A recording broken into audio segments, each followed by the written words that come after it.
Hi, everyone. Thank you for coming. We're going to get started in just a few minutes. Just settle in. We're just waiting for folks to sign on.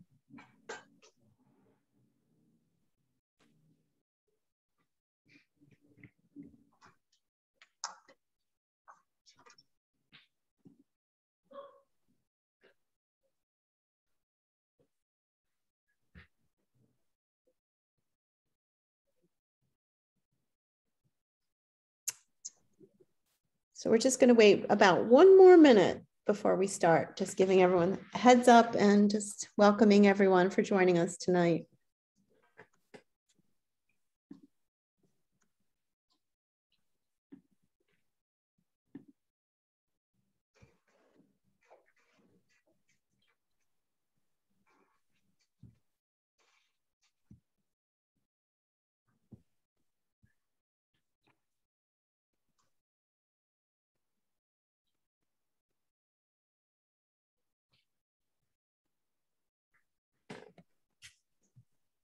So good evening, everyone. My name is Barbara Hogue, and I'm the chapter coordinator for the ICA chapter in Philadelphia.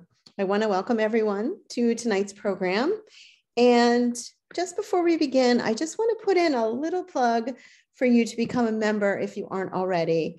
Membership affords you programs across all of ICA's 15 chapters across the country. It's easy to join. Go to our website, classist-phila.org, and join.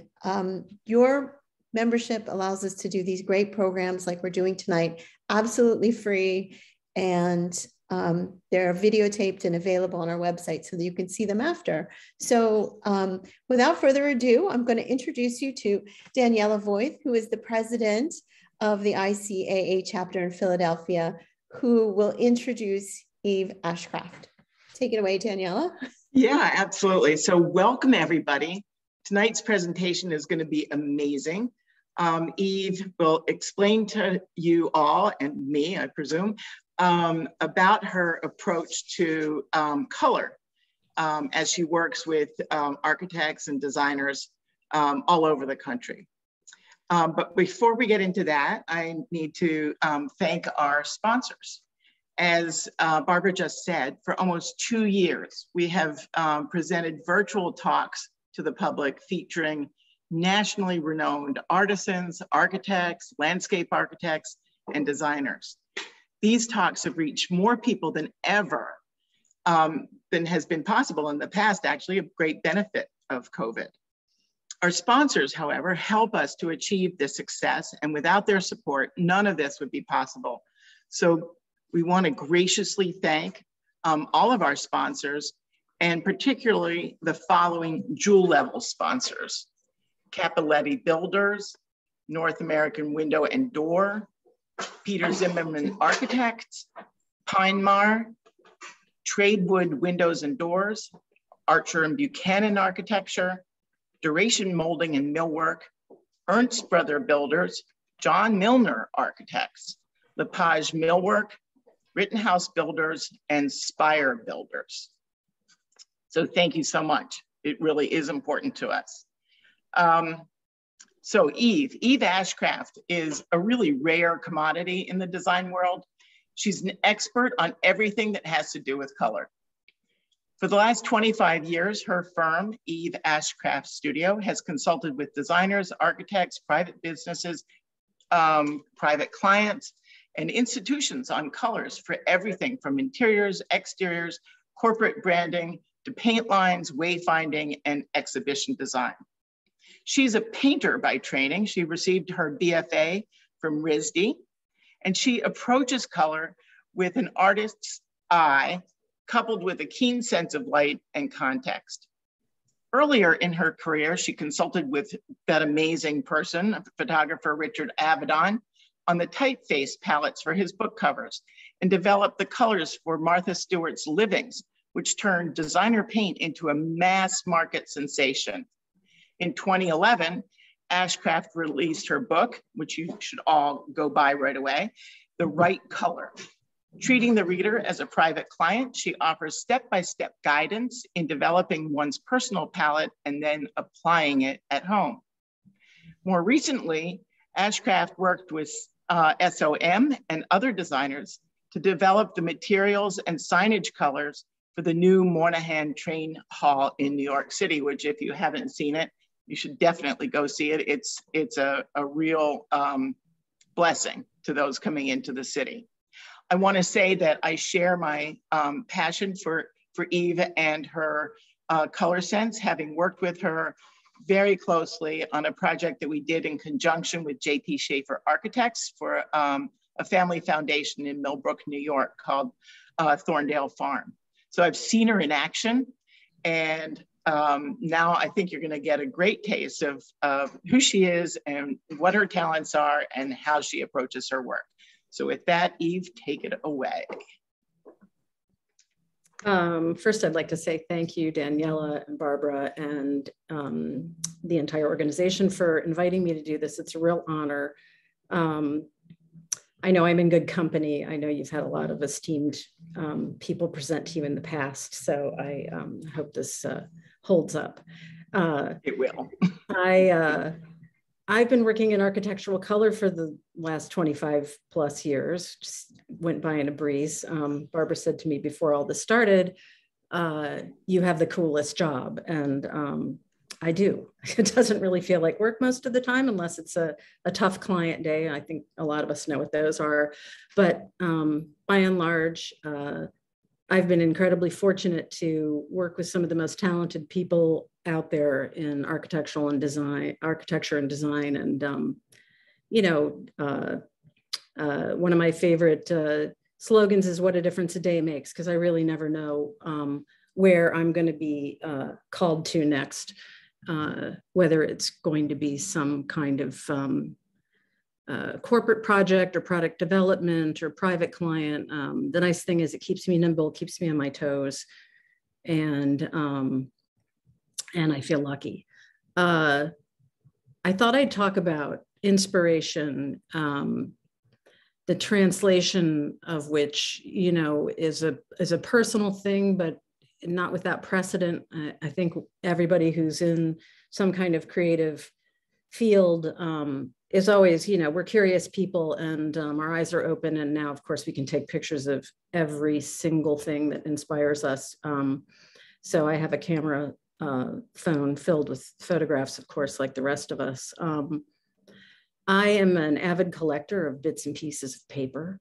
And now paper's becoming a little bit more scarce. So I'm even more happy that I have these boxes of old postcards and old letters and bits of string. And I actually rifle through those things with some frequency because I love finding surprising color combinations, which all these little business cards and postcards and pieces of paper constantly reveal to me when I'm in a pinch. Or I walk on the beach and I curate piles of stuff. To me, the beach is like a little tiny natural shaped shopping mall. I don't sit still very well, so it's a good thing that there are things to pick up there. And things, of course, like art and paintings could be 18th century wallpaper. It could be the juxtaposition of modern art in an old building, or just somebody's interesting interpretation of color in an interior that I will take photographs of and keep notes and pull those back out when I need them. Lately, I've been working at the Art Institute of Chicago, and they have that fantastic Hopper painting, Nighthawks. And I've been obsessed with that green color on the sidewalk. I just went and saw that painting again in person. And every time I see it, I can't believe the color, that green reflected color in the sidewalk. It just, you know, that's just something I love. So I take these things, you know, they go up there in the color storage box in my brain, and then sooner or later they come out somehow. And they come out in odd ways sometimes. I've been working on this house. Actually, it just came out in AD, I think today or yesterday. This is a house on Long Island for an art advisor who's been my client for 4 years now. Fantastic and adventurous person. I did the interior, the exterior, and lots of other sort of interesting and unique color and materials projects for him on this property. And when it came to the exterior, like a lot of houses on Long Island, you know, that's a typical shingle house, but with a twist. There's this kind of funny Adirondack note with these bits and pieces around the porch and then the gates. And it wasn't sort of saying, you know, that it wanted a traditional paint color for the exterior. And so I thought, well, you know, what's going to happen here? And a couple of years ago, I was in Copenhagen at the Thorvaldsen Museum, and it's got this extraordinary color palette with these blue ceilings and this kind of brown, red, sort of almost Richard Serra rust color on the walls in places, which is that photograph with all the statues. And somehow that popped up in my head. And I thought, I'm going to somehow root around in there. And I'm going to put together a color palette for the outside of this house, which seemed like a leap. And at first I thought, well, I'm just not going to tell anyone what I'm going to do. I'm going to make some samples and see how it goes. And it went pretty well. The house is turning more gray over time, which is quite lovely. And the colors are holding up, and it worked. I was thrilled, because at first I thought, well, maybe this is just nuts, but it's nice to have references. It's nice to travel and find those things. And it's nice to not necessarily have to make everything up from scratch.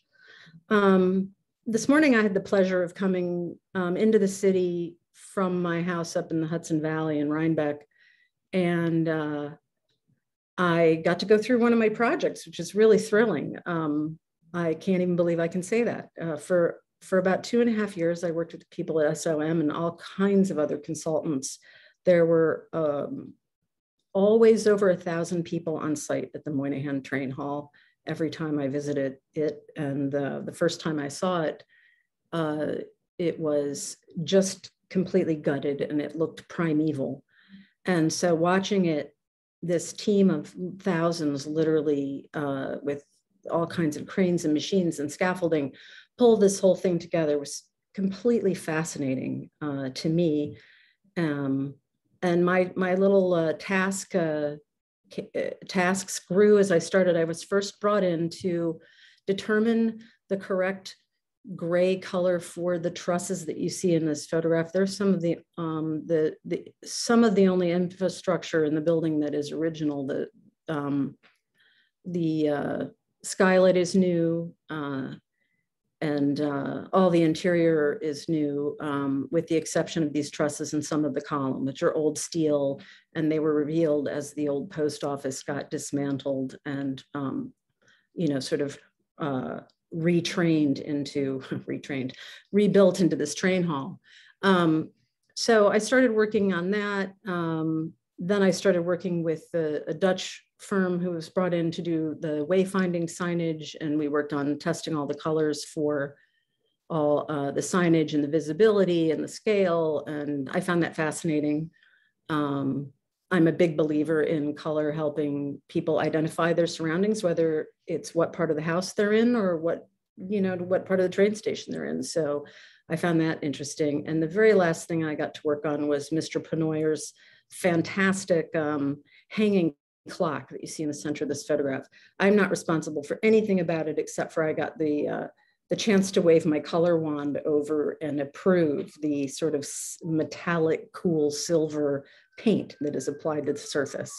The people at Moynihan got in the habit of asking me to come in and sort of give my blessing to everything from the edge of glass tonality to grout to the way the sealer toned the stone. So that was really pretty detail oriented, but of course thrilling, and I'm really proud to have been a part of that project. I would say that a lot of my daily life is consumed by things like these, lots and lots and lots of samples. During COVID, I had clients sending me, I couldn't go there, so they sent the there to me. And for a few months there, I was literally getting boxes of rocks, shutters, bricks, pieces of glass, grout samples, paint samples. I think you're hearing sirens in the background because I'm in the city. So sorry about that. And if I'm not looking at samples that are brought to me, I'm often making samples. I was working with Stephen Gambrell on the exterior of a big stone house. And so there's a sample there with the brick and stone walls where we were out in the field testing lime wash color, some lacquer samples in Florida down on the bottom left. And the multicolor swatches are from a recent project where I developed 10 proprietary colors for the Urban Electric Company's light fixtures. And that was a very exciting project too. So every once in a while I have to, take a big bundle of materials and, sort of disperse them in the outside world. I could build a small, very odd looking house with the things that got sent to me in the last 2 years. In terms of my work, a lot of the time it can be really quiet. I mean, I often say that some of my most successful work goes unnoticed.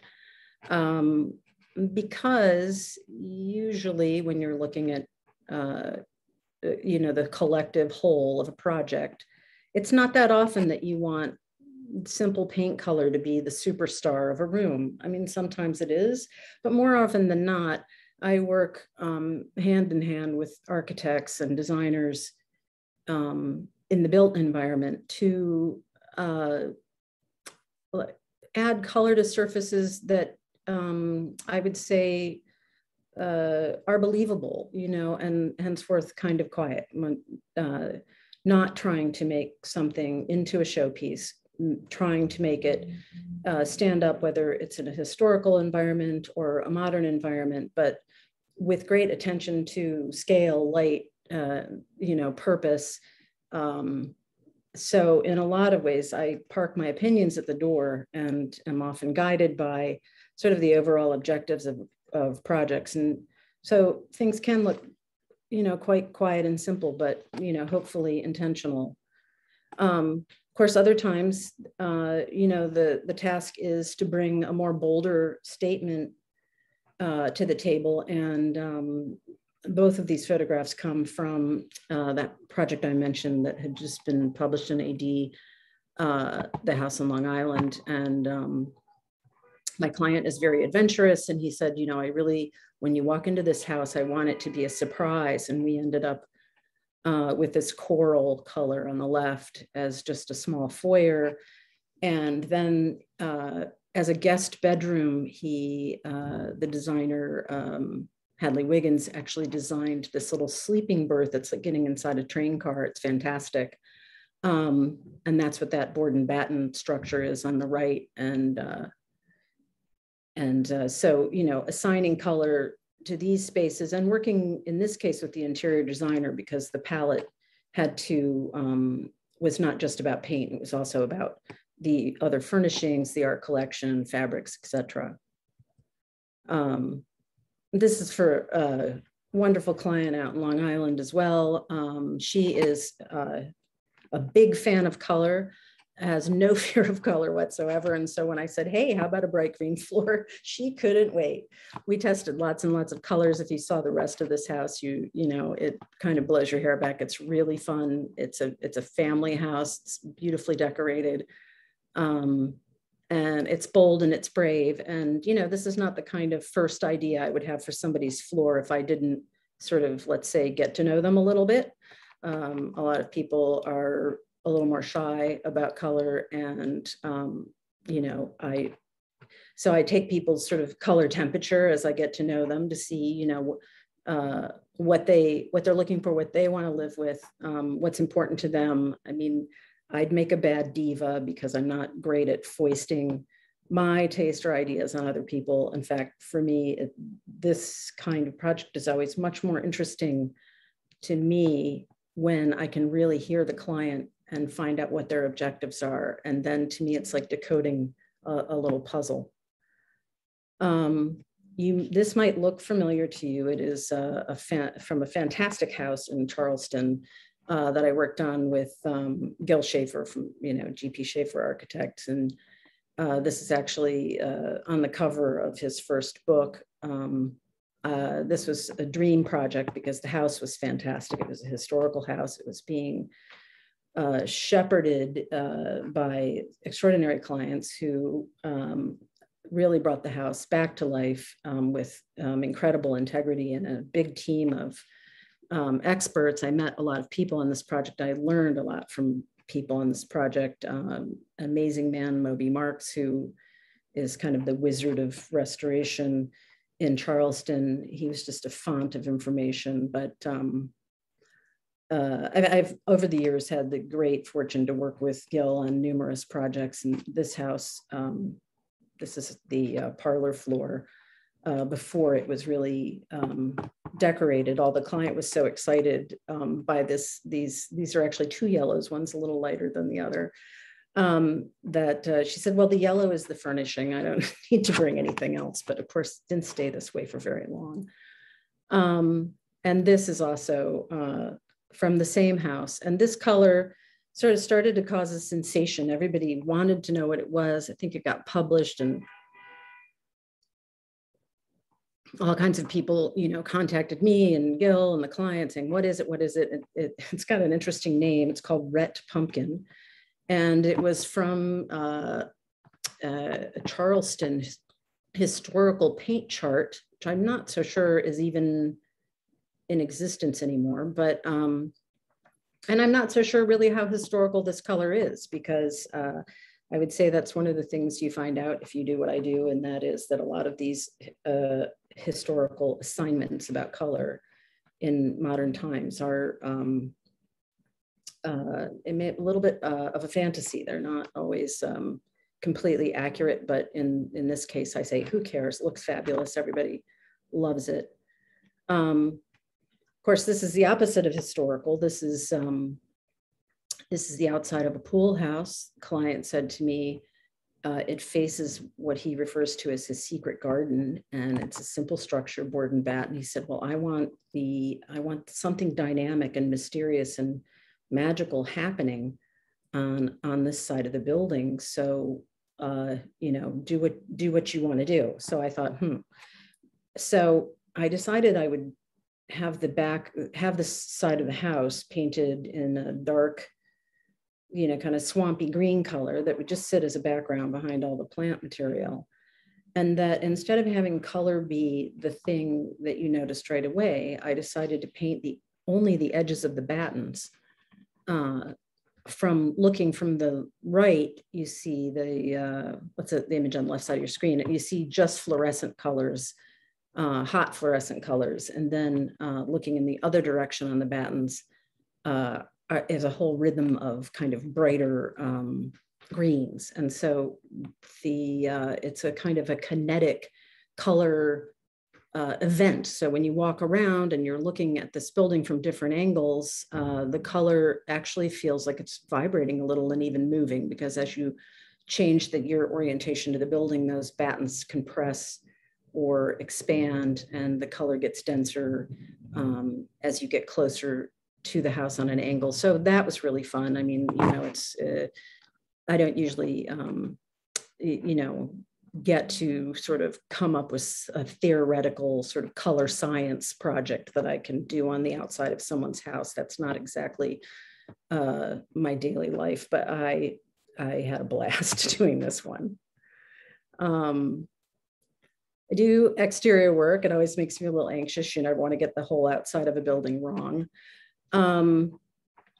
And once again, sometimes it's quiet, sometimes it's bold, sometimes it has a really distinct reference or an idea. The image on the left is a building by Tate Pumpkin, and he is a lover of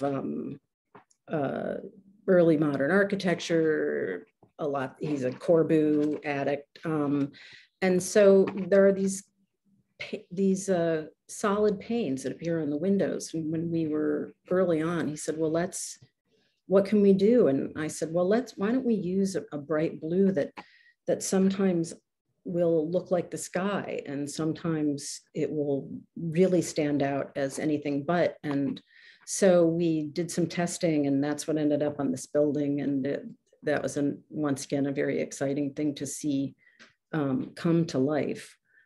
And then the little, you know, a beautiful old Greenwich Village house on the right, just simple gray doors that have been there since 1840 with the marble insets. They were painted a nice high gloss gray, and we did gilt numbers and then 2 colors of cream on the rest of the trim. And we even colored the mortar for the bricks, of course, as per guidelines from the city, and because it's historically landmark. And so the mortar color had to be approved before we could alter that. This is a house in Kennebunkport, Maine. This is also a G.P. Schafer project. And what was interesting about this house is that it obviously has lots of parts and pieces. It was very hard to figure out what part and piece should be which color. There are actually about 5 colors on this house, although quietly orchestrated, my goal was to preserve a certain kind of coherent appearance and not turn it into, you know, a decorated cake. And we also had to pass muster with the Kennebunk historical team. And what I found fascinating was when we submitted our first color palette, which was, well, almost this color palette, they said, oh, but they're not historical colors. And we went back to them and said, well, what determines historical colors for you? And they said, oh, well, it has to come from a paint company that calls the paint historical. So basically, I just found Benjamin Moore historical colors that were extremely close to some of the other colors that we were working with, submitted those. The palette is almost hard. You can't really tell them apart. So, but that little HC distinction was what got us past the board. And I've had this before, you know, people get very concerned about replication of color, historical designation, accuracy. And of course, you know, our modern eyes wouldn't really tolerate historically accurate colors in a lot of cases. We would find them dead, bland, garish, whatever the case is. And not only that, you know, we didn't, you know, we haven't had the ability to make tens of thousands of colors into paint for very long, I mean, relatively speaking. So there weren't as many options in the past, and depending on what pigments you use, they could be prohibitively expensive, henceforth a lot of white houses, because that would have been an inexpensive way to paint a house up until fairly recently. So, you know, getting these things through board approval is sometimes a relatively arbitrary seeming exercise, although I have to say I appreciate the effort that people go to preserve the fabric of a community. And so, you know, I don't take it lightly. It's just an interesting thing to try to explain to people that these historical designations are often nothing more than marketing in some cases. This did not have to go through an approval board. This house was a modest sort of ranch house in Connecticut, didn't have a lot going for it, and with a few tweaks and twists, it got modernized, and I think it was the first time I said, paint it black. This was probably 10 years ago. It was sort of a little before black houses became a thing. They were a thing in Sweden, but they really weren't a thing here. And something about the way the house sat there, I really actually couldn't imagine it in another color. So we tested several blacks because, of course, you know, there are more blacks than one black, just like there are a billion whites, and ended up here. And I think it's really held up over time. It ended up being such a handsome house, and it was a little bit depressing when I first saw it. It was before it got reconfigured. The other thing I think about a lot, and I've worked with a lot, is materiality. You know, some people will say, you know, they want something to be a certain color, and not all color looks good in all materials. I mean, you know, one time Martha Stewart came to me and with a cashmere sweater, and she said, I want you to make a paint color like this. And I said, Martha, it's much better in cashmere. What's not? But some things, some colors do hold up better as in a different kind of material expression. I've worked a lot with lime plaster, lime wash, mineral paint, especially in the last 5 years, working with a company called Demang and helping them get these products imported to the United States. It's a great learning process. But also I have a real love for color that is embedded in material. I so often work with typical paint, specifying it, you know, every day, but that is a film that sits on a surface. It is not it does not impregnate the surface. It is not the surface. I mean, it is not the material.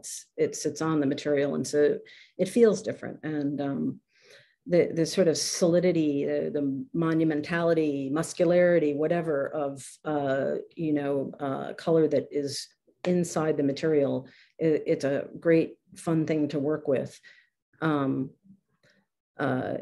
And it's also, you know, the way that materials bounce light or absorb light. The image on the left is a lime slurried brick wall and a lime washed column from an old loft in Tribeca. And I love how these mineral materials sort of soften these building materials without erasing them and without making them feel as if they've been covered in plastic, which I think sometimes happens with sort of the modern house paint that we use on everything.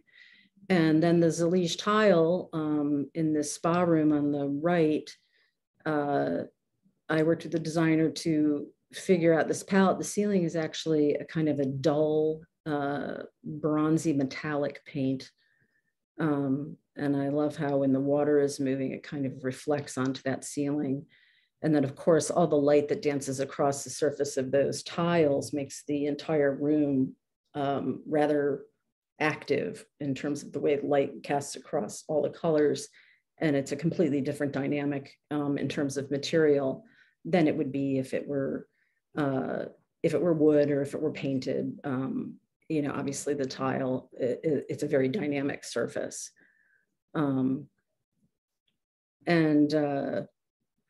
Sometimes, you know, when somebody says, what color should something be? In this case, Barbara Gladstone, who owns Gladstone Gallery, asked me a couple of years ago to help her with her booth at the TAFAF show at Park Avenue Armory. And she said, you know, I have these Brazilian pieces and they're kind of earthy, and what color should the walls be? And I said, burlap. And she said, well, Eve, that's not a color. And I said, no, I don't think that should be paint. I literally think the wall should be burlap.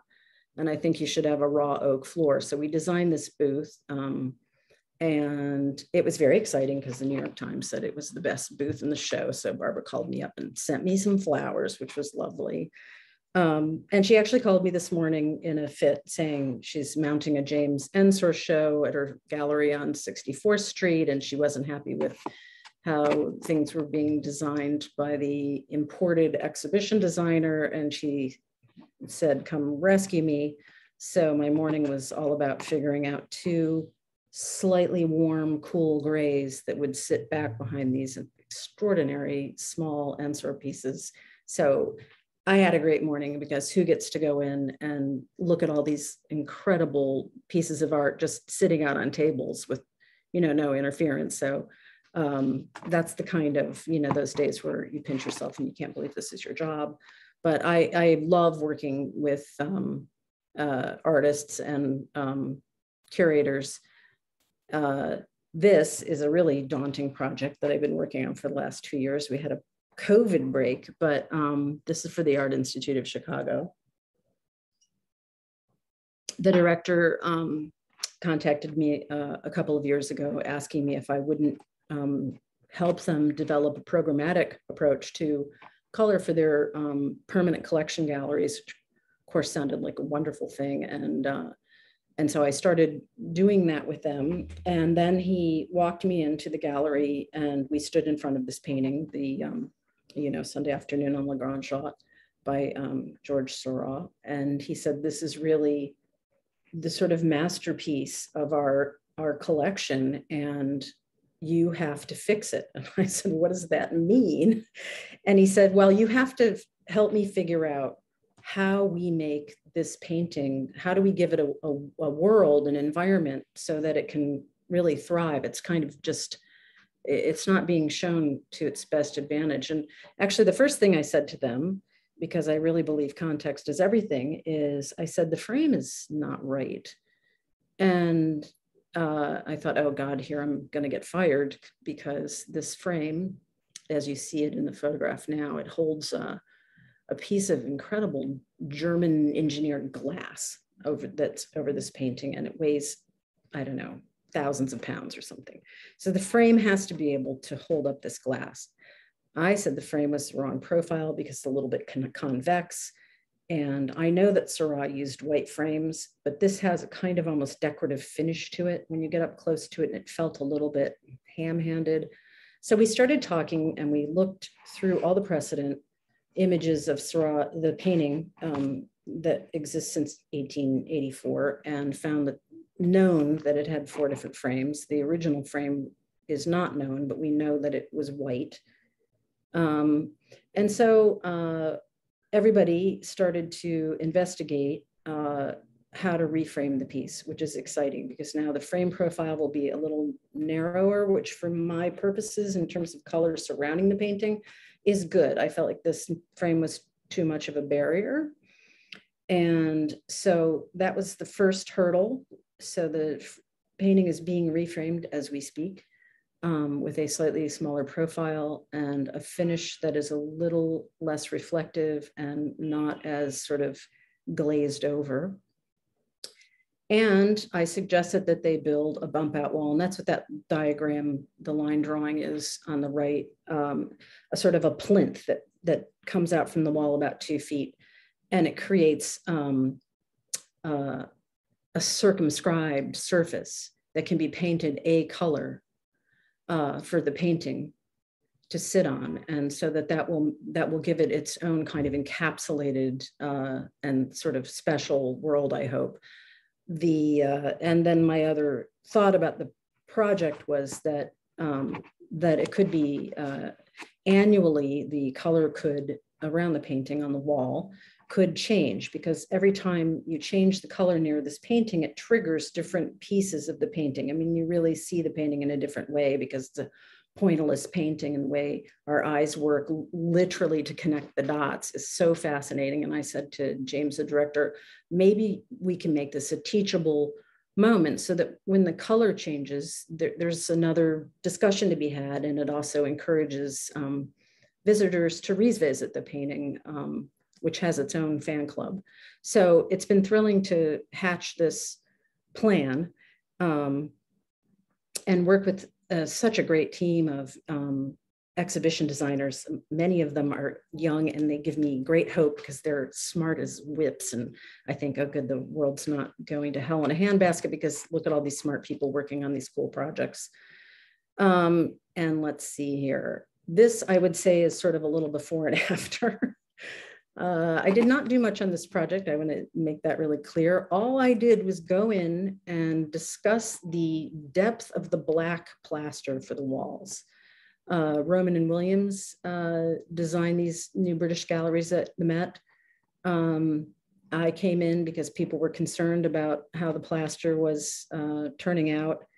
And I spent a very agitating day with a lot of plaster jock guys that didn't want to hear it, but we had them adjust the color so that it was meeting everybody's criteria. So that was fascinating. And last but not least, I thought I would share the story with you. A few years ago, I was called in by Paul Goldberger, actually, and some other architects, because he lives in the building at the Beresford Apartments in New York City. And because the team of people in the building wanted to renovate the lobby. And the picture on the upper left is the way the lobby looked when I came to it. And what they'd done before they called me is that they thought, well, they'll hire a paint analyst to come in and chip down below this kind of arbitrary color palette that was done sometime in the early 80s. And they'll find out what the architect's original intent was. They thought, well, let's redo what Emery Roth had in mind when he built this building. So what happened was, and this is why historical colors can get you in a little bit of trouble. What they got to was like about 5 shades of like spittoon tobacco, like gold brown. Anyway, everybody hated it and they were horrified and they thought, oh my God, if we replicate this color scheme, there'll be people with torches in the lobby. So they thought, well, we can't do it. We can't do what we thought was the right idea. So what do we do? And so I came in and we talked about how to quiet down the sort of random picked out pieces color palette and sort of calm down the pastiche of architectural bits and pieces that are on this ceiling. It's such an enormous lobby. It actually is 3 lobbies that cover almost a whole city block with multiple entrances into the building. So there's a lot of this stuff and it's, all this kind of relief work. And it looks like somebody came with like relief kits and glued it all on the ceiling. When you really start staring at it, you realize it's not exactly rigorous architecture. But so I came up with a tonal palette that you can see some test boards down there leaning up against the wall. And we then made maps, coded maps so that we could figure out where everything went. And then the painters came in and painted everything. And then we overglazed it so it had a little dimension. Then it was good because they said that actually nobody protested at the board meeting, which is, in my world, that's a big success. So happy apartment board meetings. I've been in a few of them when they're not happy because people are having fights about colors in their lobby. So I was, glad to come in and solve this one. Sorry about the sirens. Get rid of the color emergency in the background. So I hope this is interesting for everybody. As you can see, I have a pretty varied work life. I tried to bring things to this presentation that I hoped you'd find interesting, and I am more than happy to take questions. So I will turn it back over to my fearless leaders. Thank you, Eve.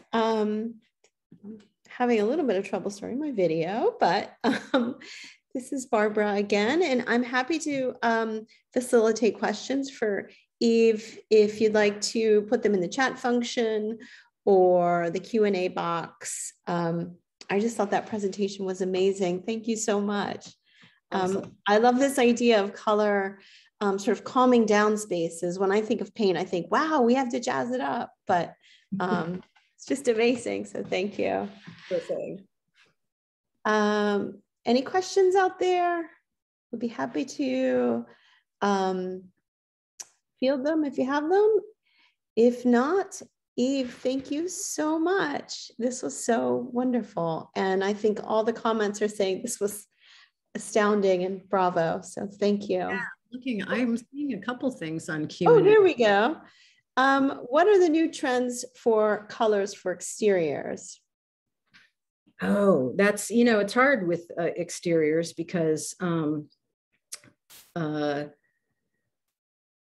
it really is so much about architectural style. And then of course, if you work in America, we have all these regions and different building materials. So the trends are really often regional and then often by time frame for buildings. And then often no matter what the trend is, depending on where your house is, you might not have very much luck implementing it because there are also a lot of color police out there, but which is, as I said, not necessarily a bad thing. But yeah, I would say trend in general for color has been gray, gray, gray, gray, gray. I'm kind of getting excited that gray seems to be a little bit on its way out. I used to say my favorite color was gray, so I'd be lying if I pretended I didn't like it. It's just that once everything becomes the same color, it gets boring. And so there's been a lot of gray interior and exterior and in product design. So I do think that's waning. I'm not exactly sure what's going to replace it, but I hope that's answers the question. Okay, and yes, we had a bunch of questions come in, I think. So how do you decide on the perfect color when adding natural light to it? Yeah, that's a good question. I mean, I try to do as much of my work as possible with natural light, or at least a blend of natural light. But of course, you know, it's so dependent on how much natural light you actually have. I mean, some interior spaces don't have a lot of natural light. And, you know, I mean, from a scientific point of view, we don't even have color without light. You know, what we see as color is just light being reflected back to our eyes off different kinds of molecules. So depending on the light source, the color will look a certain way. And so now that we have a million different kinds of light bulbs, which has made my work a lot harder, you know, you can have one light bulb and a little natural light and the color looks this way. And then tomorrow somebody comes in with a different light bulb and pulls the shades down and the color's completely different. So generally what I say is test colors and live with them at least for a 24-hour cycle, and do large test boards and move them around and look at them in different light conditions, because the color really will look different depending on what light source you're looking at it under. And I think someone else had the question, how does artificial light sources affect the color selection? Yeah, that's the same kind of thing, which is, it has to do with light temperature. You know, now when we get light bulbs, they'll tell you, oh, it's a daylight bulb, or it's a warm bulb, or it's 2700 Kelvin, or, you know, it isn't just a light bulb from the store. So, you know, 2700 Kelvin on a light bulb box is something that is as close to what we older people know as incandescent light bulbs. All these light sources are going to trigger different aspects of a surface. And so once again, it's not so much that the color is changing, it's that the light is changing, and the light is changing the information that our eyes are receiving. And so in order to control that, you need to sort of commit to a certain kind of like viewing situation when you're testing colors. Try to use the light sources that you will ultimately be using in the environment that you're painting. And for historic interiors, do you recreate the actual palette, or the palette that the room would have mellowed into over time? Ah, good question. You know, it always makes me think about how we love, you know, we love ancient Greek statues, all white marble. Well, we now know that that wasn't true. You know, they were all painted insane colors and gilded and given jade eyes, and you know, we'd probably hate them, right, if we had to look at them the way they actually were. I am, you know, unless I'm really tasked with replication as opposed to renovation or re-seeing something, reconfiguring something, my general theory about this is that, first of all, it's very hard for us to know exactly what those colors were, because they just chemically will change over time. You really need such incredible equipment in order to analyze the actual materials that make up the paint and the pigments in order to know exactly what it was. So, you know, first of all, you have to have access to all that. You know, just chipping away is not probably going to give us enough information. Secondly, we often are more comfortable with something that has a little patina. If we just made it the fresh paint version of what it once was, to the best of our knowledge, our modern eyes often are not very pleased with the result. And that's what was so interesting to me about the Emery Roth brown color palette in the Beresford. Because in 1930, apparently that palette was great. Nobody burned the building down. That's what was there for a long time, but nobody would like it now. It would have been a dark cave, and it just wouldn't be for our modern sensibility. So the answer is, depending on what project I'm working on, I will try to do the kind of translation that you can kind of feel it coming on, whether or not it's more decorative, and I don't mean that as a slight at all, or whether it's really needs to be historically accurate. In that case, it is a very different kind of analysis, study, and implementation of materials, often leading you to using milk paint or lime wash or some material that actually not only replicates the color, but the materiality as well. And how do you navigate your clients through popular color trends? For instance, black and white, the bright whites, they don't look appropriate in historic houses. Well, that's a conversation, I mean, I'm not afraid to share my opinion and my expertise. And, I look at it this way, I would like to think that my clients hire me to help them sort all this stuff out. There's a lot of information out there. There are a lot of, sort of bossy trend ideas in all of social media. And, generally I don't just go on like, as I have said to students, once you get in my class, just saying you like something isn't enough. That's like the rest of the world. You have to have reasons.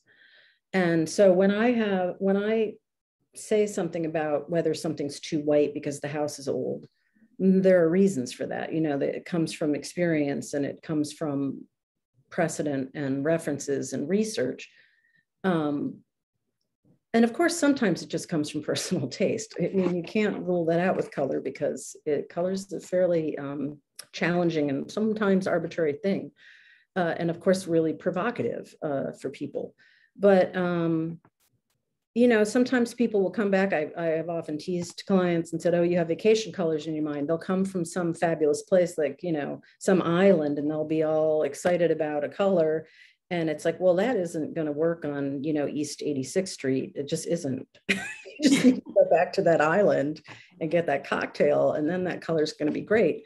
Because it's a lot about architecture. I mean, the way I look at it is there are a lot of surfaces and environments that hold color well. You can feel it when you're in it. It belongs there. And there are other times where you kind of try to shoehorn a color into a room or onto a building, and the building just isn't having it. It doesn't work. It looks forced. It feels off. And so, that's trial and error. But I mean, generally, if I see my client going down that road, I will say, let's think about the translation of your idea. Like, let's think about the color that would work, that's inspired by the color that you like. So, hopefully that's diplomatic enough and we get to the right color. Okay, we'll take maybe two more.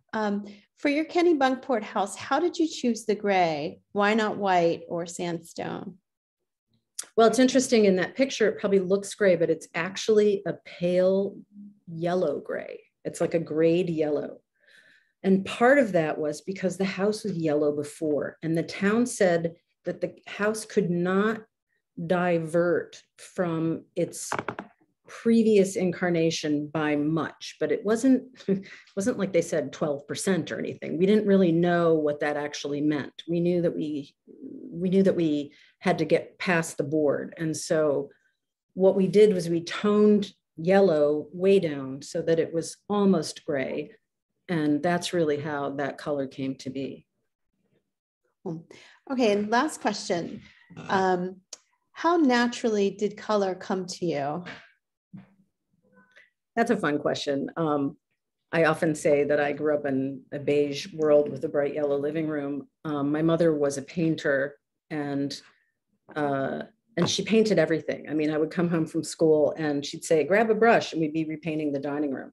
So I just lived in a sort of atypical house. I didn't really understand that people were afraid of color until I got into college. It didn't really occur to me that everybody painted everything beige at that point, and then white. And I think, it's really in my DNA.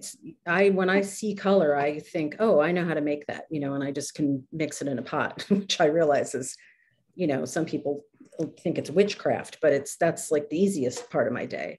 So it's in there, and that's a great thing. And then of course, practice makes perfect, I think. So making samples, being on sites, looking at things all the time, it just makes you sharper. And I think one of the nice things about getting a little bit older is not second guessing myself. Like I feel comfortable knowing when instinctively I know something, but I'm also like infinitely curious. So I like to not just say, oh, there's only one right answer. But it's just sort of in there. If I wanted to get rid of thinking about color all the time, I think I'd be in tough shape. Let's put it that way.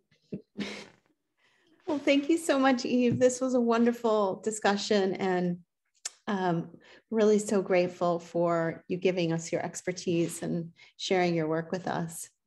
Yeah, it's been a real pleasure. And I have to say, I'm grateful for Zoom, but it would have been lovely to have been with everybody in person.